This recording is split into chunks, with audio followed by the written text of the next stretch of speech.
Hello दोस्तों, आज मैं इस वीडियो में आपको बताऊंगा कि अगर आपने एक बार अपना लक्ष्य यानी कि एम सेट कर लिया तो उसे बीच में क्यों नहीं छोड़ना चाहिए। तो मैं इसे एक्सप्लेन करूंगा एक स्टोरी के माध्यम से। एक बार एक श्याम नाम का व्यक्ति था। वह सोने की खोज के लिए घर से निकल गया और वह अपने साथ कुछ सामान लेकर निकला, जैसे कुदाली, फावड़ा जो खोदने के काम आता है। और वह पश्चिम दिशा की ओर जा रहा था। उसको रास्ते में एक खदान दिखाई दी और जैसे ही उसने खदान को देखा, उसके दिमाग में आया कि इस खदान के नीचे सोना छिपा है और उसने वहीं खुदाई स्टार्ट कर दी। वह खोदने लगा, खोदे जा रहा है। उसने लगातार 6 दिन खोदने में लगाए और 7वें दिन उसको जो है सोने की झलक मिली।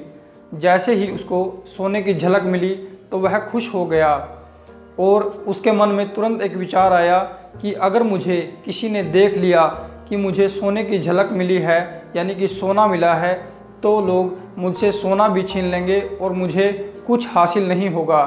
तो उसने जो भी गड्ढा खोदा था उस गड्ढे को बंद कर दिया और बंद करके वह अपने गांव लौट गया।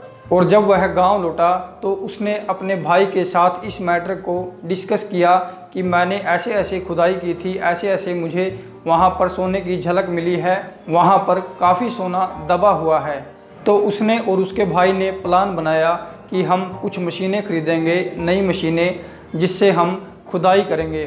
तो उन्होंने काफ़ी पैसे खर्च किए और मशीनें खरीद ली। मशीन लेकर वो वहाँ चले गए और वह सुबह खुशी खुशी जा रहे हैं। जाते जाते वह वहाँ पहुँच गए और उन्होंने खुशी खुशी खुदाई स्टार्ट कर दी।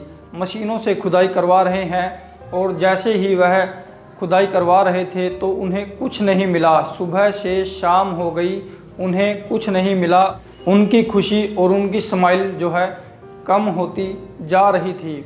और उन्होंने क्या किया, जब शाम हो गई तो उन्होंने मैदान छोड़ने की सोच ली और मैदान फाइनली छोड़ दिया। मैदान छोड़ने के बाद उन्होंने अपनी सारी की सारी मशीनें कौड़ियों के भाव एक कबाड़ी को दे दी और वे ट्रेन पकड़कर अपने गांव चले गए। तभी कबाड़ी को शंका हुई कि इतनी महंगी मशीनें, नई मशीनें कौड़ियों के भाव कोई कैसे बेच सकता है।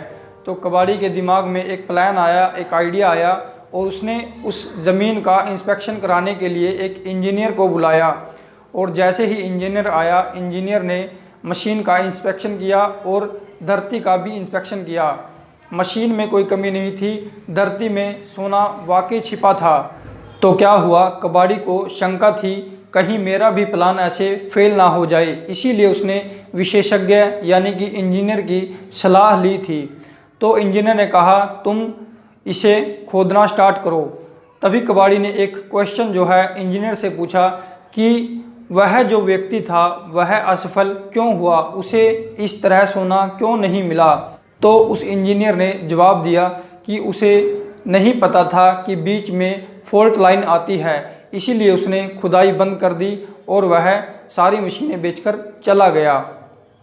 तभी कबाड़ी ने खुदाई स्टार्ट की और जस्ट 3 फीट नीचे, जहाँ से शाम खुदाई को छोड़कर गया था, उसके 3 फीट नीचे ही सोना भरपूर निकलने लगा और कबाड़ी खुश हो गया। कबाड़ी को सब कुछ मिल गया जो वह चाहता था। तो दोस्तों, हार मानने से पहले विशेषज्ञ की राय लेना बहुत ज़रूरी है, जो कि उस कबाड़ी ने किया। और वहीं शाम को पता चला कि कबाड़ी को उसी जगह पर सिर्फ 3 फीट गहराई पर वही सोना मिल चुका है।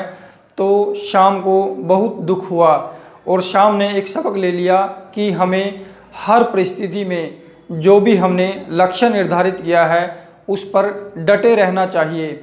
अगर हम नहीं डटे रहे तो हम हार मान लेते हैं और मैदान छोड़कर भाग जाते हैं।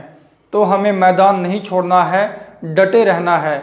अगर आप डटे रहोगे, सफलता आपको मिलेगी, बिल्कुल मिलेगी, यह पक्का है। तो दोस्तों, अगर वीडियो अच्छी लगी हो तो लाइक और शेयर करें। धन्यवाद।